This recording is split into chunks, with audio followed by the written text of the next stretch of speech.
Hello, everyone. Nice to have you here in our SPIN, the program of internalization, the event of internalization of PUCPR. We are in the 7th program, and this year we have the pleasure to have the subject, which is partnerships, precious and precious connections. Thank you for being here. And now we are almost finishing this event.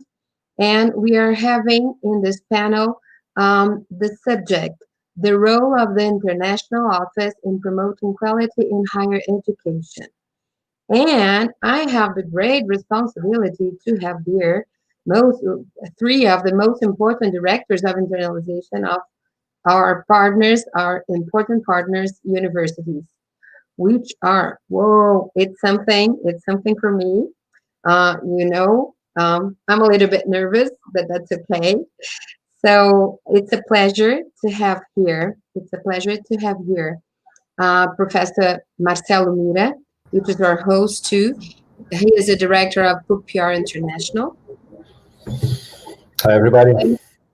Thanks, Professor Marcelo, for being here in this panel, in this last panel. Thanks for being with us. And we have also Professor Magda Ferro, who is the director of international office at Catholic University of Porto in Portugal. Hi, everyone. Hi, Professor. Nice to have you here. Welcome. It's a pleasure. My pleasure to be able to be again with all of the team in PUCPR. Yes, you're always welcome here. Thank you.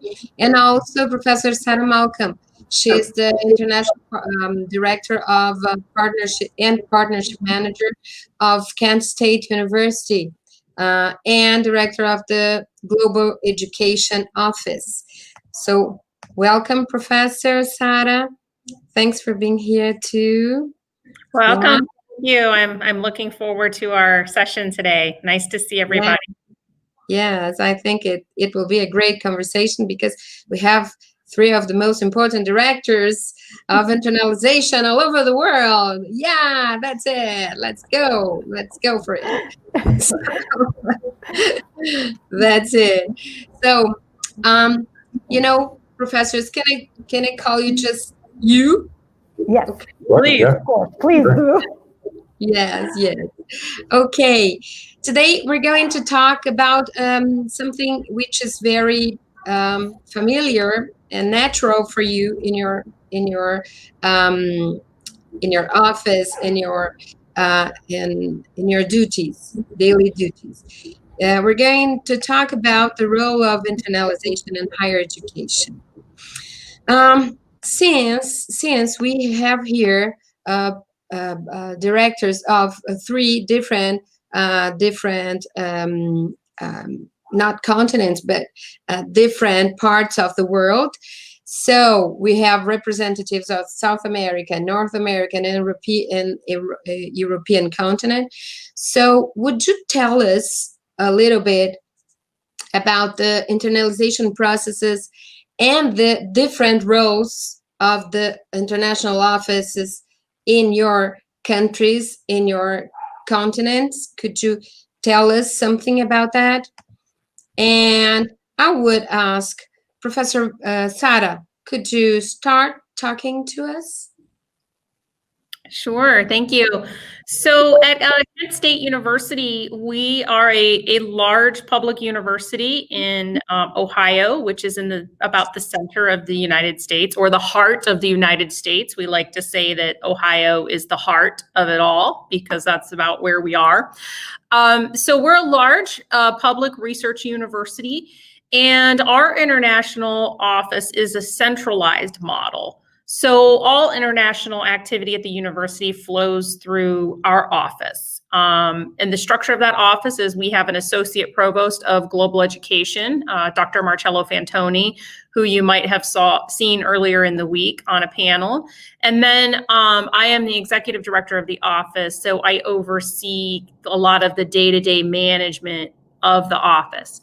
So we have international admissions under our umbrella. we have international student and scholar services, education abroad, and international partnerships. So we do all of those things in our office. And what really makes us successful as an American university is that we have university policy that codifies the centralization of those activities. Therefore, it's very difficult for people in the university to do things on their own without working with us. And that helps a lot so that we maintain, because we have to maintain very high standards for risk management and study abroad. Kent State University is in the top 3% of American universities for the numbers of students they send abroad. We have one of the largest programs in Florence, Italy. So risk management for our study abroad programs is one of our top priorities. And having that centralized model really helps us manage that risk and prioritize it. So as you all know, because we've all experiencing this wonderful pandemic we're in, we had to evacuate our students from Florence, Italy in February. And I truly believe that because we're centralized and because we're one team, we were able to do that evacuation very seamlessly. And so I could go on and on, but I think the important thing is to know that it's centralized. That's not how all American universities operate. There's two divergent models in the field, as centralized and decentralized. So you may talk to other American colleagues who have a very decentralized model, but that's how we operate here at Kent State. Right. Thank you. Thank you, Professor Malcolm. And since we are talking about North America, you have the possibility, you have also resources and possibilities to send students all over the world.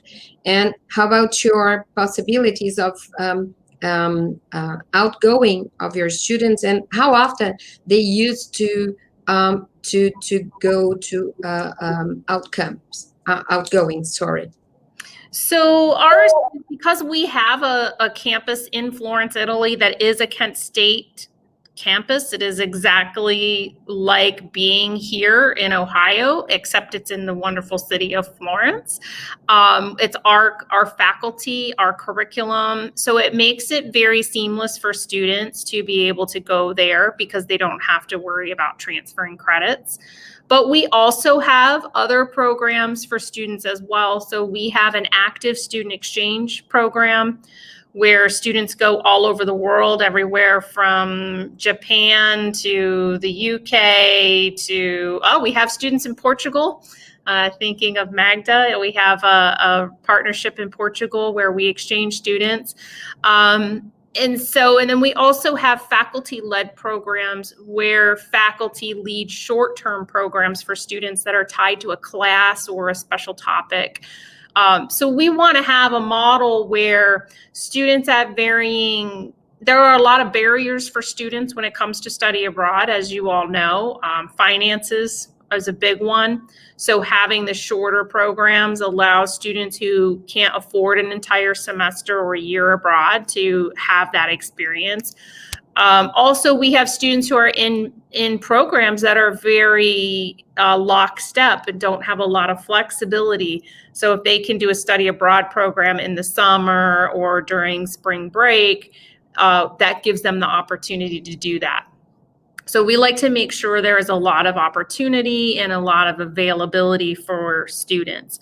Our university also puts a lot of effort into fundraising for study abroad scholarships. So it's a pretty big priority here to help students study abroad. And I think it's important to know where we're located. We're not a cosmopolitan city. We are located in a suburban area about an hour from Cleveland, which is our biggest city, closest to us. And so a lot of our students are first generation college students. They're not not all of them, of course, but many of them are not wealthy and cannot easily afford study abroad. So that's why we make it such a priority to find ways for them to get abroad. And also with our international student population, we have about 1,500 international students on our campus. And we organize a lot of cultural activities to provide students that opportunity to interact with people from other cultures and other countries so that we can continue that learning, whether they're here or abroad. Okay, thank you, Professor. And taking that issue of it's not an issue, but it's the subject of Florence campus. I'd like to ask to Professor Marcelo, what are the projects of PUCPR related to Campus Florence? And Professor Malcolm, she talked about the scholarships and fundraisings and the possibilities that her university gives to the students, and what would be the possibilities in Brazil to make flourish this partnership, not just the partnership, but the program of the Summer Institute in Florence. Could you tell us a little bit more about it, Professor Marcelo? You've been working on it, I know. Sure. Absolutely. Yes, thank you. And you can drop the professor. You can call me Marcelo. I'll be more than happy. Okay. So yes, it's a great initiative. It's a good example on how international offices can work together to create great opportunities to our students and faculty and staff. It would be very difficult to find, the way towards what we have there in Florence with Kent State and also Dankook University from South Korea and Webster University, also from the US, without this central role of the international office that Sarah was referring to. Like we also at PUC have we follow this centralized model. We are trying to decentralize very carefully, and it's going to take a while in order to do so. But of course, yeah, the main initiatives and the main decisions and the definitions of the process that we want to go through with becoming an international university, in my opinion, has to be also central. So Campus Florence, again, is this great example of that. It started as an initiative from Kent State, and we discussed this a little bit in the previous session with Marcelo Fantoni and the other colleagues. They're also there. Thanks to this amazing generosity of Kent State University and their people, they decided to open doors to partner universities to occupy this campus. And so you see, the thing that I really like is that we're not talking about a branch campus, but we're talking about a branch campus that is also an international hub. Because we have in Florence, it's not PUCPR branch campus or Kent State branch campus. It's like an international hub that is getting together universities from different continents. And that is amazing. So the opportunities we have to put to get our faculty and our students there together, interacting in a beautiful city such as Florence is really amazing. Right. And then again, this is only happening because the international offices of these 4 universities, are talking to each other all the time and trying to be creative and trying to find, interesting new ways of going international, ways that go way beyond classic, exchange programs and things like that, which are important, of course. But, when you decide to be creative and you get together with people like Sarah and Magda, it's amazing. We can do amazing things. So what we're planning to, from our side is to create the PUCPR Summer Institute. I know that is a very traditional idea and concept for American universities. I'm not sure if this is also very present in Europe, Magda. Maybe you can comment on that a little bit further. But to us, it's non-existent. There is no such thing as summer institutes here in Brazil. We only have 2 sessions. The first semester of the year, the second semester of the year. So by joining in on Campus Florence, I saw this opportunity to introduce the new concept of a third session for the students, in which they can take courses, and count credits in the summer during their holidays, and they can do that adding an experience abroad. So again, to us in Brazil, it's a completely new concept. We do have short programs, faculty-led programs, exchange programs, and so on. But the idea that you have a third session of the year somewhere else, that you can take advantage of that, take courses, and add credits to your curriculum is completely new.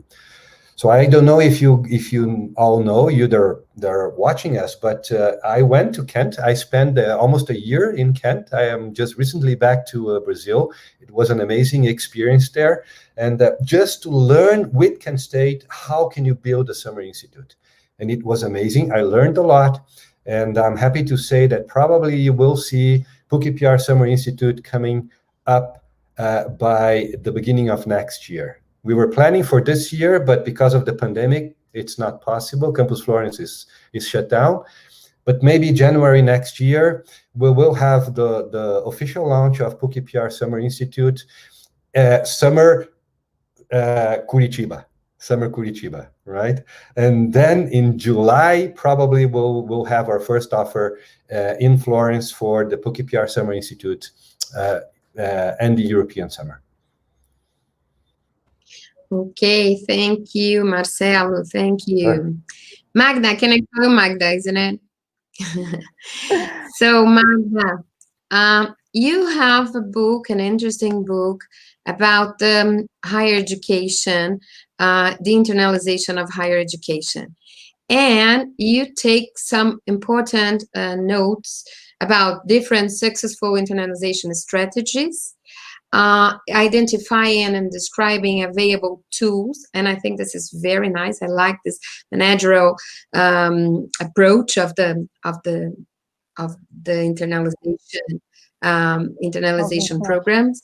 And you say something about that it's possible to develop an universal application model. We are talking about different models here because we have different realities. So could you tell us a little bit more about this? Yeah. Yes, sure. Well, first of all, what I suggest in my book is that we can draw a model that will allows us when identifying your motivations for internationalization, then after a careful analysis of your environment, you can select the most adjusted tools, so the ones that will be more efficient in achieving your goals. So there is a strong connection between motivations and tools for internationalization. And building on that and going to what we were discussing here, and it's about the role of international offices in assuring the quality of higher education. Well, there is also a link between these motivations, these tools, and the role of international offices. For instance, when I started leading the office, well, I built the office from scratch 10 years ago. The office was very different from what it is today. But when I started, what I started doing was benchmark. So I started talking with some colleagues from other universities here in Portugal to find out what they were all at the same names. And so I thought they all did the same things, right? No. Portugal is a very small country, as most of you are aware. So, and we have a lot of universities, and all of the international offices, they have different roles. And now, 10 years later, and when I started doing my master dissertation and then writing my book, it made total sense to me, because depending on what the strategy of the university is, the role of its support services will have to be different. So this is why, and today I just posted this session on my LinkedIn page, and I said, no matter what you call international offices, because you can call them, I've seen the most fantastic names, and personally I would like to change the name of my office, which is called International Office. So, and I'm proposing that. So because you need to adjust to what your institution strategy is. So in that sense, I believe that international offices have a very relevant and critical role in ensuring quality of higher education institution as a whole, not just internationalization, as we were talking before, because we are in the front line, we are the door for best practices to come in, because daily, on a daily basis, we speak to hundreds of people around the world that tell us for free what they do at their institutions. And so if an institution manager is wise, he or she will listen to what its international office, no matter the name of the office, director will tell him, because we are the persons who are best positioned to be aware of what is going on in the world of higher education. Just think about this. Every day I open my email, and I have at least an email of some partner saying, hi, we have just started with a new process regarding blah, blah, blah. And suddenly you start thinking, wow, this would also make sense for our university. Or you think, oh, wow, they are in completely different world, and this doesn't fit us, and this is going to be a problem, or not. So the thing and the fact is that when it comes to benchmark, and one of the motivations for internationalization of higher education is specifically the academic benchmark, that for you to know where you position yourself, where you are in the ranking of higher education. So who is better placed than international officers, no matter what they are called, to know what are the best practices, and to even think, or maybe, just select which practices better fit the strategy of the university as a whole, because as you were saying, whatever the institution is doing, it reflects externally, and we are the persons that let everybody know what we are doing. So we are here, and we know about this amazing thing you have in Campus Florence, and no one else. It's not HR, it's not accountant. It's neither of them. They will not be a showcase for your institution. We are the showcase for our institution. We are the people. We get together in conferences around the world that gather 9,000 people. Who else has this impact? I know that we all live in, it's a social media society, and we all get a lot of exposure, but it's different. So when you get together at NAFS or AIE, you reach a lot of people. You are the best PR or the worst PR for your institution. You will be the person, if you're doing your job right, you will be the person that is better placed to assist management with their decisions, regardless of the area.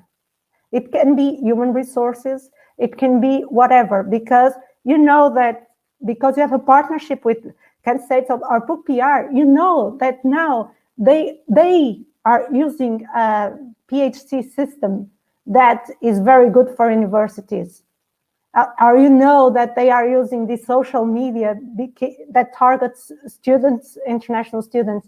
You know, you are the person who knows everything. And what I feel is that when I started working, I didn't always worked at an international office, but when I started working at an international office, I started developing an umbrella perception, because as I don't meddle in everyone's business, because I know how annoying that is, but I have an opinion about, sometimes, you know, you are talking to a colleague and is saying, oh, I don't know what to do with this, because, for instance, right now with COVID, we learn a lot, universities learned a lot from one another.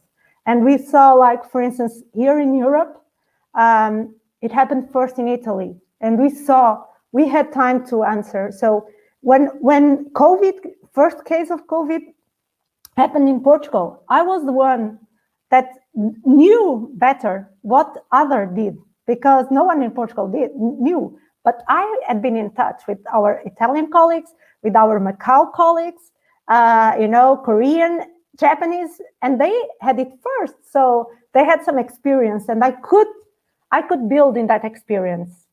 So this is why, and getting back to the topic of this session, this is why I believe that international offices, the role, it's really up maybe to the person who manages the international office, but for me, if it's a job well done, well, I think it's a very important and critical job.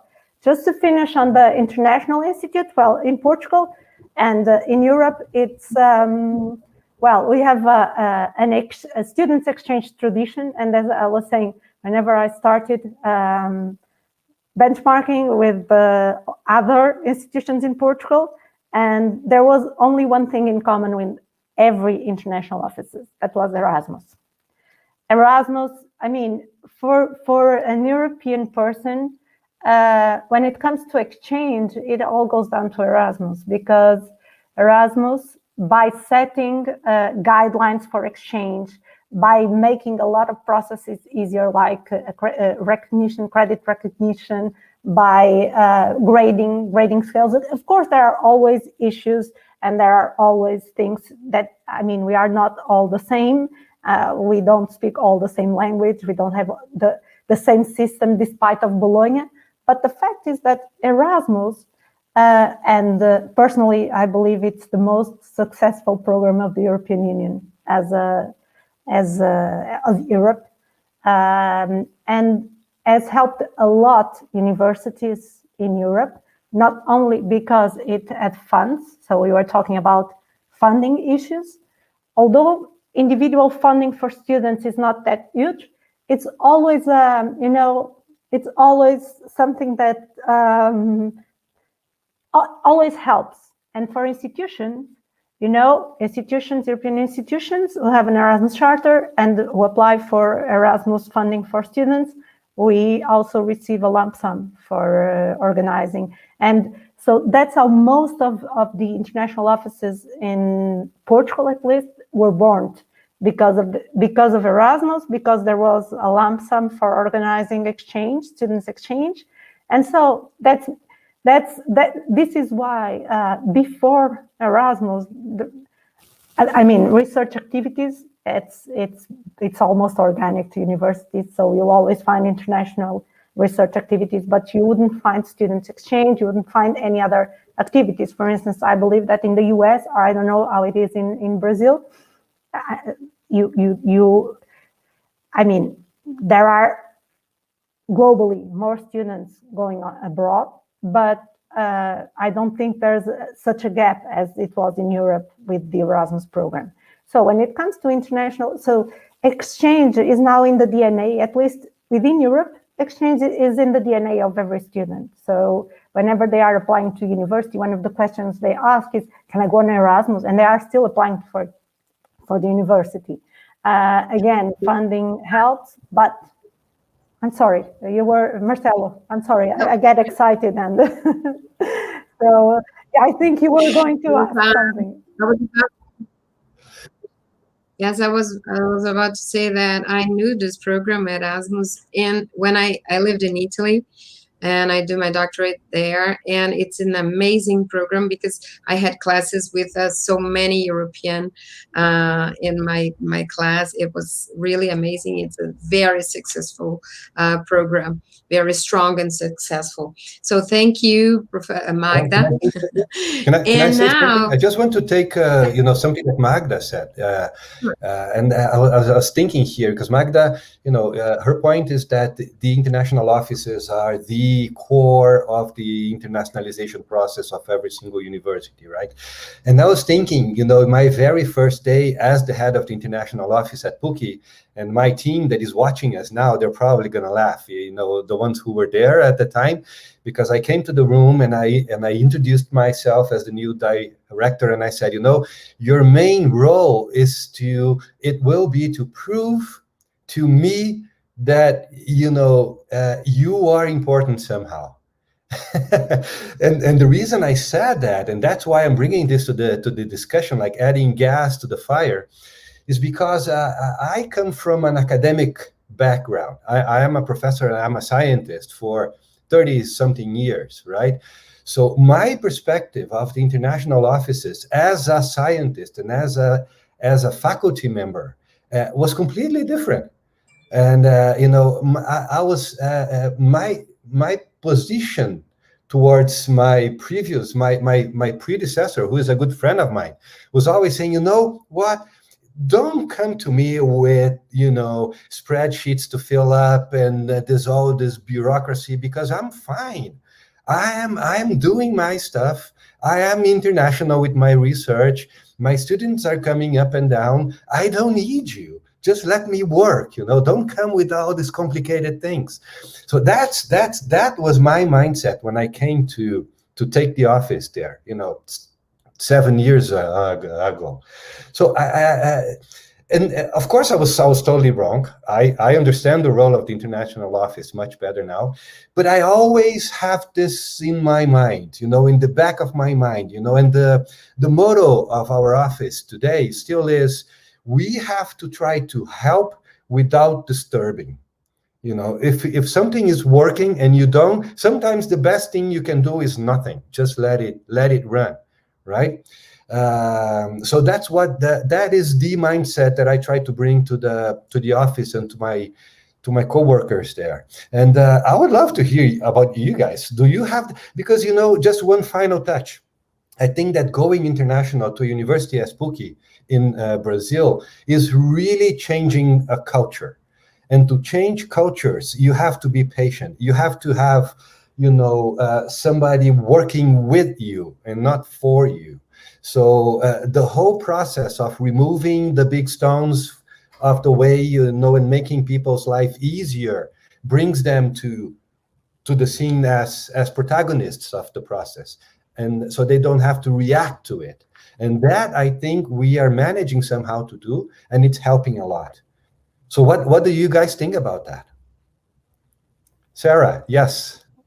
Yeah, I love how you said that. That is our philosophy in our international partnerships division. So as I'm sure everybody knows, most of your international partnerships are going to develop out of connections that faculty members have. And so when I started, so a little bit longer than Marcelo Mira, I started 9 years ago in the international office, just when it became centralized. So initially there was a lot of resistance from faculty. Why are you here? Why are you doing this? But so my goal was, let me make the partnership process easy for the faculty member so that the faculty member can worry about what they need to do, which is research and connections. Let me take all the legal stuff off their plate and all of the day-to-day planning. And it's worked beautifully. And I think that's such a great philosophy, Marcelo, is how do we facilitate that? Same thing with study abroad. We can make your faculty-led study abroad program easier. We can take the burden of some of the logistics off your plate so that you can focus on recruiting students for your program and providing them the best international experience that you can. So I will add to what Sarah and Marcelo said. Again, a personal view and a managerial view of the things. For me, the International Office is a support service such as human resources. So no one in their some mind would think about having a teacher taking care of payroll, right? So why do people think that dealing with partnerships and the legal agreements and that thing is a task for the teacher? As time, right now, it's 2020, and universities are very complex institutions that need professional management. So it makes no sense. Marcelo, you're a scientist, your area is medical, is a medical area. So how would you feel if someone the director came to you one day and said, now, Marcelo, you need to take care of all the payroll for this month. You need to pay people. You would say, I have a PhD. I'm a researcher, and you're asking me to do clerical work? Why? And for many time in universities, those administrative tasks that became increasingly complex, they were left to researchers. And in my opinion, you're too well paid to do this. It's not the job of a full professor to be dealing with credits with the student. So please tell me. So what do you want to? Where do you want to go? Have you an insurance? Do you have this and that? And did you apply for the visa? How come? Really, it really makes no sense. And I don't know why. I think that international affairs they started being like exotic, and then they are now just almost plain bureaucratical. So you really need to be creative, and I believe personal connections between researchers are a plus, but then you need to have administrative staff that can hold grounds, because again, for me, universities, as time passes, and I could tell you that I've been working at an university for 20 years, but that would make you start guessing how old I am, and I don't want you to do that. So let's say I've been working at an university for quite some time right now, and I can tell you that I learned that when I started working, and let's say 20 years later, let's assume I've been working there for 20 years, things are more complex, processes are more complex, students are more demanding. So you are dealing with clients. You're not, that relationship between professor and student, it's very different now, because students require a lot of attention, a lot of legal things. And so, in my opinion, so international affairs, whatever, and I'm ending this with I think, building on what both of you have said, that international affairs, whatever the name is, it's a support service, and support services need to add value to the operation. Yeah. I'm sorry for using such a management word vocabulary, but that's how I see things. You cannot have a support service like accountancy, and unless this is why I really enjoyed what you said, Marcelo, that please show me that you're important, right? Because you're just arriving and it's not clear. Unlike human resources that what they do, they pay people, they fire people, they pay people, they sue people. Well, basically. Then in international, this is why we wouldn't be having this discussion if we were talking about human resources or financial department. What is the role? No one cares. They know it's paying. It's, I don't know, checking bills, dealing with banks. Who cares? No one, right? It's operational. but this is strategic. And this is why the answer to what should be the role, it should be the sky's the limit. Yeah, like it's interesting that you're saying that. That attitude of mine, of very self-sufficient, and that I had on my first day, is usually what you see amongst the faculty until they hit the wall, right? Until problems happen. Then they call the office, right? Oh my God, what do I do that my student is lost somewhere, or exactly. The agreement is not working and my partner doesn't do? Then it becomes obvious why we're there. Exactly. That's exactly right. So usually we do everything at the internet. The role is,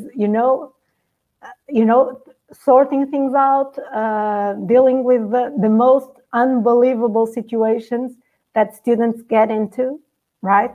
You get stories from, I don't know. So you do a lot of things.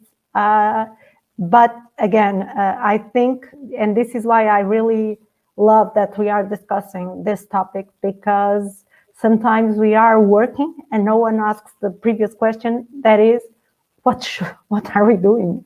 Where are we going? What do we want to do? So I really thought this was a very, very interesting question to be debated, because sometimes we just assume things and we move on without doing this previous thinking of what the role we do, what our role should be. Okay. So I think it's time to talk a little bit more about our future. And our future brings some new challenges, because we do have in front of us this big challenge of the pandemic, because the pandemic was, is, and will be a challenge. And what we can see is the communication process worldwide now it's different, totally different. I was wondering to make this panel. I was wondering if first we should talk about international, or we should talk about connection. We should talk about communication. We should talk about intercultural communication. And how can we, as part of international offices, how can we understand ourselves in this new world of new connections, new communications, and how can we think creatively? How can you think creatively about internalization, about connections, about communication in this world? What is the future after we are living, after pandemic, during and after? Who wants to start? I can start, because first of all, as I used to say to my students when they started asking how would the exchange be next year, and I usually told them that, well, if I knew that, I wouldn't be here talking to you. I would be at a Caribbean island that I would own, because I could foresee the future. So I cannot foresee the future, but I can have some ideas from what we saw happening in Asia, Europe, and now. So in my opinion, and contrary to what I thought at first, I don't think this is going to be as disruptive as I initially thought. However, we were already following a path where internationalization is a limited approach. In my opinion, internationalization in a globalized world is, it's redundant. In my opinion. So what I believe the future will be is that internet, and I even wrote a paper on that, is that internationalization will have to leave the campus walls. If you have internationalization, if your institution, if your higher education, if you're in university, and this also touches with the role of higher education institutions in the present and the future, because in the past we all knew that they were like ivory towers, where the elites looked to the people, where thought, where knowledge was produced. I think that right now, and you were talking about communication, globalization, and I would say interconnection. Since everything is interconnected, if you produce knowledge, but everything you produce stays in the ivory tower, you're not relevant. So it's about being relevant, and internationalization or global process or interconnection is part of being relevant. And so I believe that internationalization processes, in higher education, internationalization processes need now the same way that research and knowledge that was produced went beyond the boundaries of the campus. So must internationalization processes go beyond the campus. So otherwise we are just, like an hamster thing. We are internationalizing to be internationalized, to grow up on rankings so that we are more internationalized. No, I believe that the local community, so I don't want to use the word global because it's not about that. It's a bit different, but we really need to mix a bit we have to have spillovers from our internationalization processes. So why do we want international students on campus? We want because for economic reasons, of course, but also because we realize that an international environment added value to the common culture.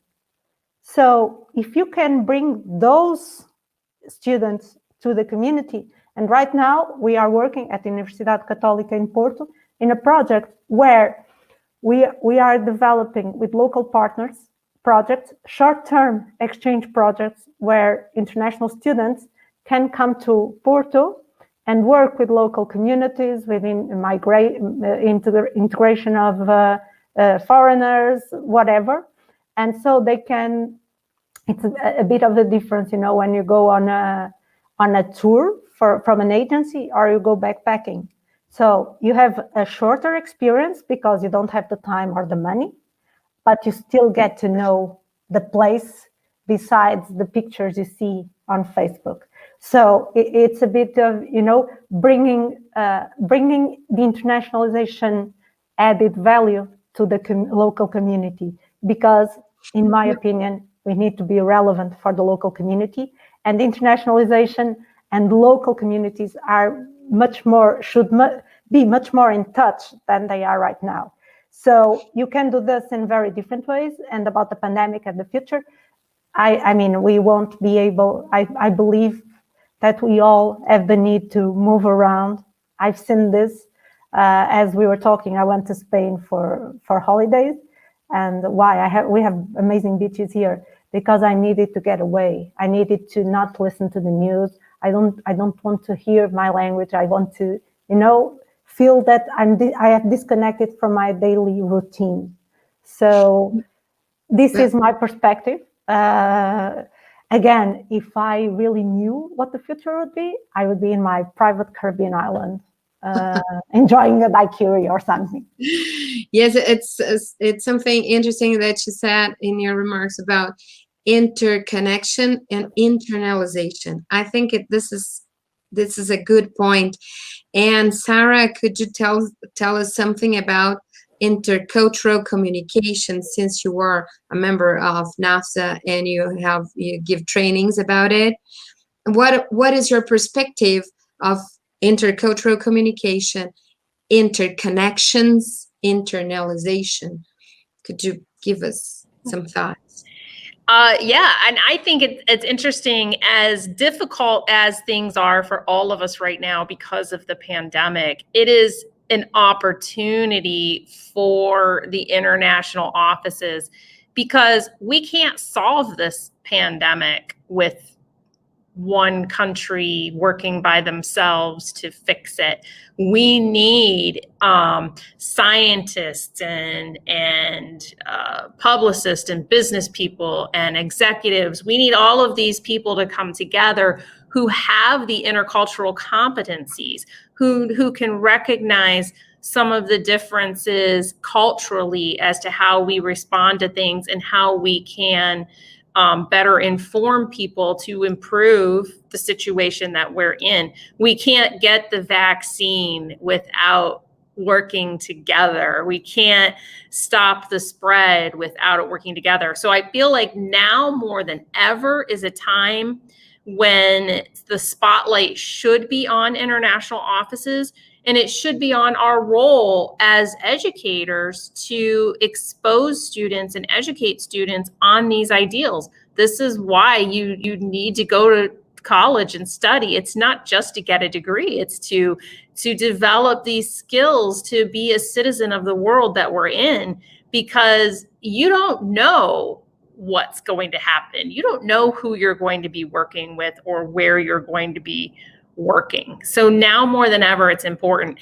And I know there's a lot of universities out there on YouTube listening to this right now, and I'm seeing this happen. Universities are scared because of the pandemic, and they're shrinking their international offices. They're canceling their programs. They want to get out of the international realm. But this is the worst time to do this. This now more than ever proves that we are a society that is interdependent on each other. And Mother Nature is way stronger than we are. So we have to learn to work together and bridge these gaps with communication, with culture, in order to solve these problems. And the pandemic is one example. We have many, many other things we would be talking about right now if the pandemic weren't the major news story of the world. Marcelo, you like to talk about the risks of internalization. So do you have to rethink your risks of internalization in this world of in pandemic, post-pandemic, and something like that? What would be the future and the risks in the future? Yeah, wow. Again, it's. I think Magda is right. You know, it's hard to see. It's hard to predict what's going to happen in a week from now, let alone years from now. It's incredibly. We're living in this very strange times, right? Of course, ideally, international offices and the whole concept of internationalization, ideally one day will just disappear, will become completely obsolete, because what we're doing is we're trying to break boundaries, right? We're trying to get people together and make them understanding that something that geneticists, right, Magda, know for a long time, that we're all the same, pretty much. We're all like 99.99% the same everywhere. So, in an essence, that's what we're trying to do. We're trying to convince people that, and that 0.01% that we have of difference is amazing.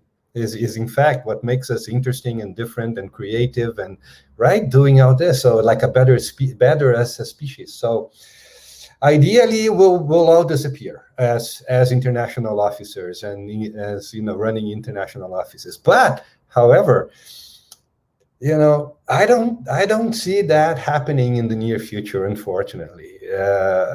Sometimes what we do see is, I don't know, like Sarah said, with the pandemic, people are like getting, closed into themselves together, and kind of reversing the tendency that we were seeing.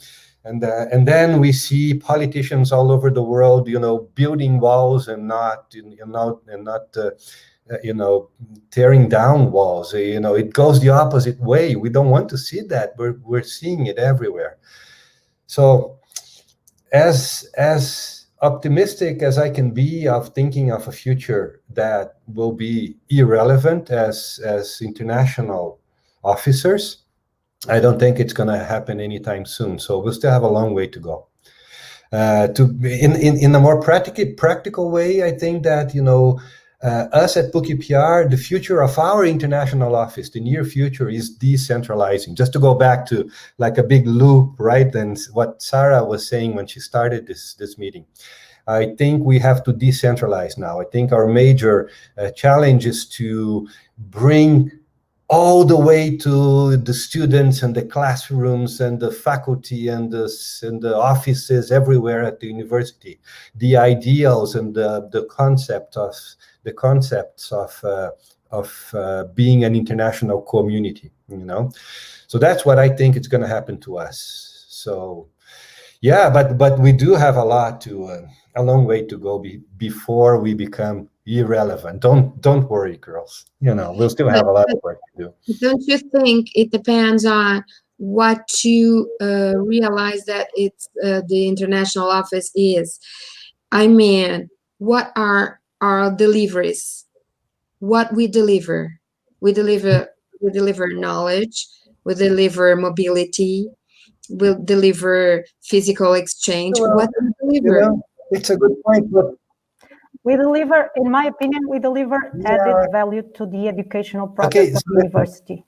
That's, in my opinion, what we need to do. You know what? Just watch the previous session. You know, if you didn't have a chance to participate. No, I didn't. Why? Did I say something wrong? That session was with the students. You know, and they were saying how, you know, their exchange programs or their double degree programs changed their lives. That is the output. You know, I don't care about again, stuff. Added value to the educational project. Yeah, that's what I said to my team there on WhatsApp at the end of the session. I said, you see, guys, this is what we're doing. We're changing lives for the better. You know, tremendously, forever. So yeah, so that's the output. That's why we work so hard. You're right. So I see from where I stand, you're being very optimistic to us. We don't need to start sending our CVs to other companies. So for me, I'm very happy about your how you see the future. Right, Luciana, especially you. I mean, you work with Marcelo. You don't need to run. No, I think there is still a lot, as Marcelo was saying, for good or for worse, there's still a lot of work to do in what regards tearing those walls apart. Yes. Sarah, do you want to add something? I just add that I agree. It's about the students and the experiences they have. And I think right now, probably one of the most challenging things is because our university is opening officially. Classes start tomorrow, but students are very scarce right now. So I think as leaders in the office, keeping your staff motivated and keeping your eye on the prize, because we don't have the students in the office face-to-face talking to them. But remember that the work we do has such a benefit. You never talk to a student who says, I didn't learn anything when I studied abroad. Or that never, it shouldn't never happen, but it's never happened to me, thankfully. And that's why we do it. I agree. There is no other reason than for the students. It's nice because we benefit. You know, I grow as a person by having this job and having the opportunity to interact with so many people, and that's wonderful for my personal growth. But what gets me out of bed every day and to come to work is that excitement that we're doing something that will have lasting meaning on the students who attend our universities. May I just add something to what you were saying? Is that students, of course, are the most visible faces of the work we do, but I don't think we should forget. And at the beginning, you were saying that we support the three pillars of the university's work. Research, we don't do research. But the thing is that the fact that we build partnerships, and sometimes, and I know that we are not crucial international offices, no matter their differences, we tend to not be very relevant in what comes to research because it's about personal connection. It's about a series of other things. But we facilitate things also for research because for the institution, and right now, what I was talking previously is about the third pillar, services to the community. As a service, we can also provide services to the community. So it's about having an holistic approach. The international offices are in such a position they can have a holistic approach. For instance, when I was mentioning about this project of bringing students from abroad to work together closely with communities here in Portugal, we are also impacting the community. So it's not that we are really providing a service such as departments from the universities do, but we are adding something. So as a whole, we bring value to the educational project and to the work, the university, to the reputation, because again, to the impact, because in the end, and this is something maybe we could explore next year, Marcelo, I'm not saying that, about the role of the university in the community. As we advance towards globalization, internationalization, where do local communities stand? Are we so much looking up to what's abroad and neglecting what's, like in social media, you don't connect with the people that are next to you, but you connect with the people that are the other way of the world, but through Facebook and those or WhatsApp, and you forget about your neighbor. So it's a bit about this. So are we so focused on the outwards and forget about what's local? So I'm just, launching things into the fire, but I think students, yes, are the most visible faces, but I also believe that researchers can benefit from our work too, and the local communities as well. So I really think we can make an impact as a whole. Okay, so one last challenge. One creative program that you ran after a pandemic in order to inspire the others directors. I couldn't understand very well. Yeah, I would say one creative program that you ran in this period of time, and that you could inspire your colleagues and the other directors. So what we did is a couple things. We did start a virtual conversation partners program with a couple of our partner universities. Well, it will start here as school starting. And then the other thing I think is unique, because our Florence campus is so integrated with our Kent campus. Our Florence faculty obviously don't have any classes to teach this fall because there are no students in Florence. So they were absorbed into our university community, and they are teaching courses this fall remotely. And I think that's really unique in the sense that it's bringing our Florence program to a larger group of students that they wouldn't otherwise have been able to reach. So we're really excited about not only being able to retain the quality faculty we have there, and I think, Marcelo, you're well aware of the really great quality faculty we have, but getting the opportunity for students who would never get to go to Florence to work with these faculty, that is very exciting. And some of them are teaching in our American Academy program as well in PUCPR.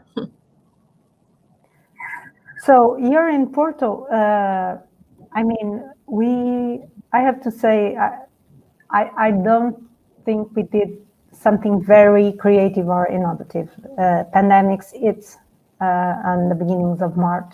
So what we did was basically, and it was very scary at first, and so was about, saving the semester, try to minimize the damage to the students we had. We have many students here, so it was really about that. And then what might be a bit creative is the fact that we had students that had decided to stay in Porto, despite the fact that all classes were remote. But their countries, either they were stuck here or their countries were in such, for instance, Italian students, they didn't want to go back because they felt better if they stayed here. So what we did was, through a group of students of our university, we held game nights. Because students had just arrived, most of the students, by the way, it was second semester here. Mm. So most of the biggest concern we had were about the exchange students that had just arrived. They knew no one, they were alone. And for us, we were very concerned about the impact in mental illness that such a situation could have. Now, what we are doing next year, and this is a bit more creative, is we decided we created an welcome orientation week and integration activities that can be done either face-to-face, but with just two persons, and so going around the groups, and virtual teaming up activities. And also, because we are lucky enough, at least for now, to do this, we were able to keep our surf activities, which are teaming up activities for the students in the semester, and the health guidelines allow us to do this in smaller groups. So it's kind of, we were creative in a sense of, that was our biggest challenge. How can you welcome and integrate students if all face-to-face contacts are forbidden? So we tried to be creative on our welcoming program, and hopefully I will tell you how it was, because it's taking place on the second week of September. Marcelo?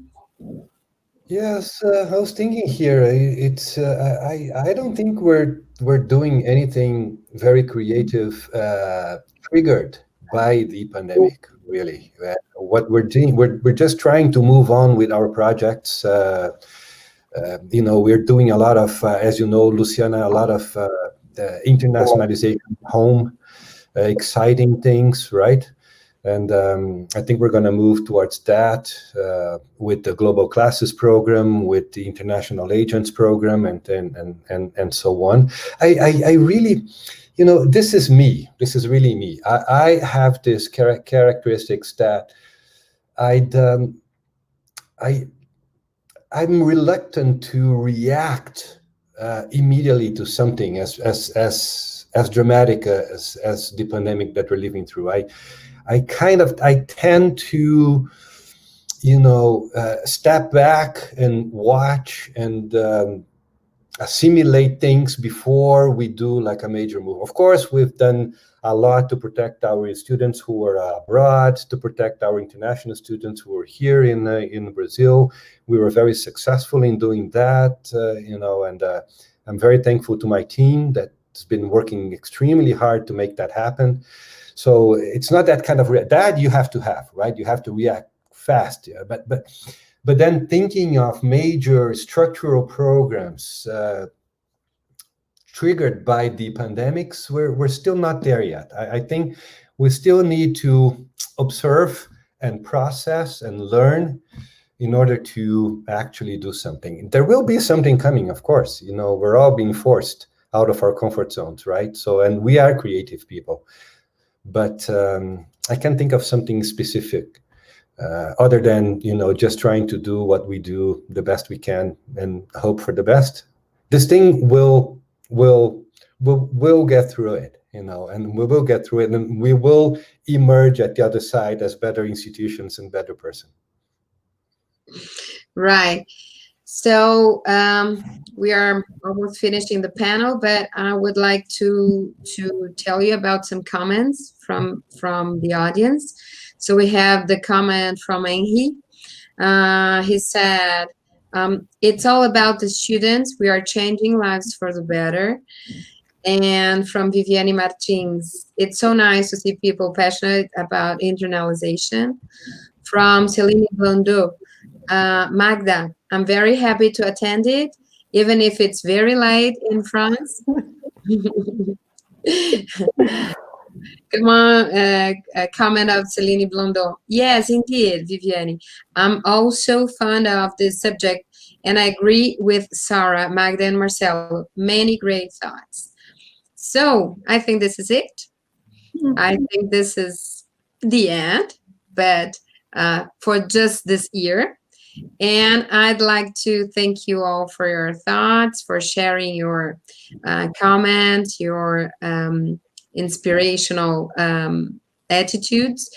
And now I'd like to give the opportunity to Marcelo Mira, which is our director and the host of the event, to the closure of the event.